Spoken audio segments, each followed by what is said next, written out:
You're tuning into Black and White Sports on YouTube. The no-holds-barred truth on sports. The main event starts now. I'm back. Rodriguez for Black and White Sports 2. Well, I selfishly get to do a WWE video. Yes, pro wrestling. How about this? Why?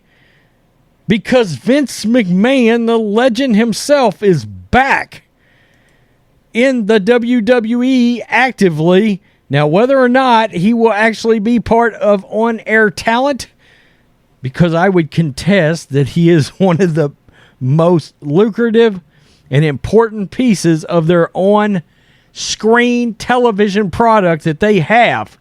He is one of their best characters. Let's keep it real. The actual owner, the CEO, the badass himself, Vincent K. McMahon, is one of the best that they've got in the company at being on air. This is ESPN. Former WWE CEO Vincent K. McMahon, who remains the controlling shareholder of the wrestling organization, plans to return to the company to, quote, fully capitalize on the upcoming media rights negotiations. He announced Thursday. McMahon, 77, retired over the summer following allegations of sexual misconduct that included a non-disclosure agreement payment. Though McMahon used personal funds for the NDA payments, he failed to record those expenses, which totaled $19.6 million. After McMahon stepped away, his daughters, Stephanie McMahon and Nick Khan, a longtime agent at CAA, assumed the roles of co-CEO. In his announcement, Vincent K. McMahon said he is asking to be reinstated as executive chairman of the board of the publicly traded company, along with chair seats for former co-presidents Michelle Wilson and George Barrios. The moves would require 3 existing members to vacate their board seats. The board previously rebuffed an attempt from McMahon to return to the company, but he retains the majority of the voting power. Oh, that's great. Quote, WWE is entering a critical junction in its history with the upcoming media rights negotiations coinciding as increased industry-wide demand for quality content and live events, with more companies seeking to own its intellectual property on their platform, McMahon said. You know what's odd about this is that that NBC does not have a bigger piece of this, you know. I mean, there's USA, I get it, but the fact that, for example, they're not being a Saturday night main event anymore, which was such a big deal for like me growing up, and hell, even as I got older, early adult, you would still see Saturday night main event. Now, it would always interrupt Saturday Night Live one week. Maybe they could put it on a different night. I don't know. He added, quote, my return will allow WWE as well as any transaction counterparties to engage in these processes, knowing they will have the support of the controlling shareholder. I would be shocked if ESPN does not get involved in this. This would be a massive, massive property for ESPN. WWE's rights deals with Fox and USA expire next year. Negotiations are expected to begin later in 2023. WWE posted its first billion-dollar revenue year in 2022. McMahon bought the company from his father in 1982 and built the then WWF into a preeminent wrestling company in the world.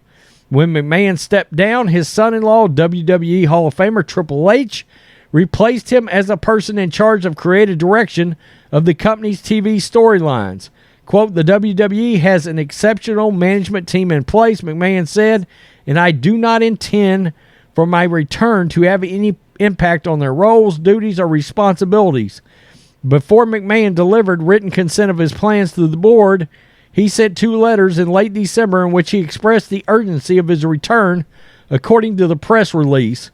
So he feels like it is vital for he to be involved with the media rights. In other words, where is SmackDown going to stay? Is it going to stay with Fox?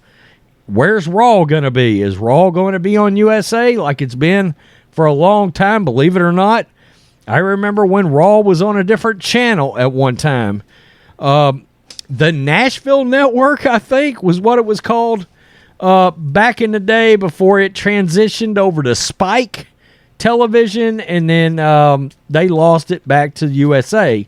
There was like it was from USA to another network and then back to USA.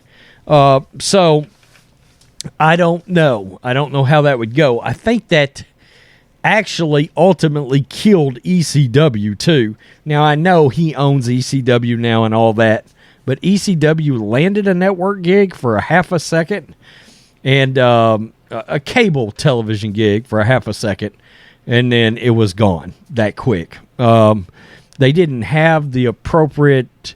They had issues with content. Heyman wanting to rein in the content. As you know, ECW had a pretty wild product, and it was awesome. Totally awesome. That old ECW is so good.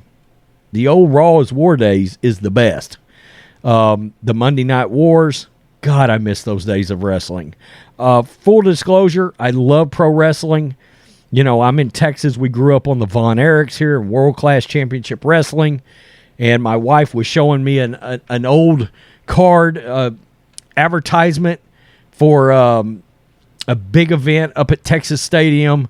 The Freebirds were involved. Ric Flair was involved. The Von Erichs were involved. I mean, it was like a who's who of awesomeness in like 1980. Might have been like 1985 or something like that. Oh, the Road Warriors were on there. I mean, it was an unbelievable card. I got chills even talking about it. Wrestling was so big. Full disclosure, I quit watching in probably about 2005 or 2006.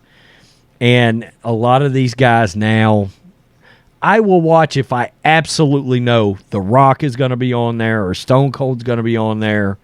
Or there's some kind of a special DX thing where Shawn Michaels might be back. But other than that, I'm just not really in it anymore. I did buy some Funko Pops though the other day, which is DX. They're awesome. And NWO Funko Pops. It's Scott Hall, Kevin Nash, and Hulk Hogan all in a 3-pack. It was great. Yeah. So anyway, Vince McMahon, he's probably coming back, and TV rights. It's everything. When it comes to anything involving sports, television rights is where the bulk of the revenue comes from. Plain and simple. Peace. I'm out. Till next time. Black and White Network supporters, make sure you go over and check out the Black and White Network merchandise store. 25% off USA First. 25% off USA First. Go now. Thanks for watching the show. Be sure to like, comment, and subscribe. Be sure to tune in next time on Black and White Sports.